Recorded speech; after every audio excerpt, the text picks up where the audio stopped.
আজ আমি ঘরেই বানিয়ে ফেললাম চিকেন স্যান্ডউইচ। তো চিকেন স্যান্ডউইচটা বানানোর আগে আমি মেয়োনিজটাও ঘরে বানিয়ে ফেলেছি, নিজের হাতে তৈরি করা প্রত্যেকটা জিনিস। বাচ্চারা তো স্যান্ডউইচ খুবই পছন্দ করে, ওরা চিকেন স্যান্ডউইচটা খুবই পছন্দ করে।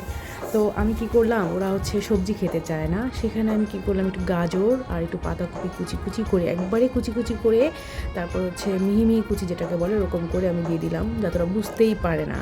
তো ওরা সত্যি বুঝতে পারে নাই যখন আমি স্যান্ডউইচটা তৈরি করলাম, ওরা মোটেও বুঝতে পারে না, খুব মজা করে খেলো, খেয়ে বলতেছে অসম্ভব মজা হয়েছে, আম্মু আমাদেরকে এভাবে প্রতিদিন বানিয়ে দিবা, আমরা প্রতিদিনই স্কুলে টিফিন নিয়ে যাব।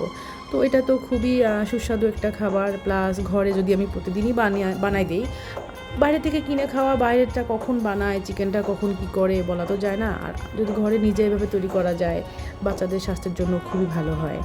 তো এই জন্যই চেষ্টা করলাম ঘরে বানানোর। তো ঘরে বানিয়ে ওদেরকে যখন দিলাম, ওরা খেলো, সবাই খেলো মোটামুটি।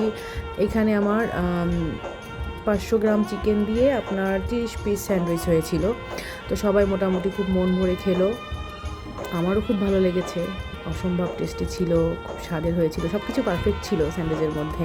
আসলে নিজের প্রশংসা নিজেই করছি, আমি তো আর খাওয়াতে পারবো না কাউকে, তো এখন প্রশংসা না করলে তো হবে না, বুঝবেন না যে কেমন হয়েছে। তো হয়ে গেল আমার চিকেন স্যান্ডউইচ, চিকেন স্যান্ডউইচ না, চিকেন ভেজিটেবল স্যান্ডউইচ। থ্যাংক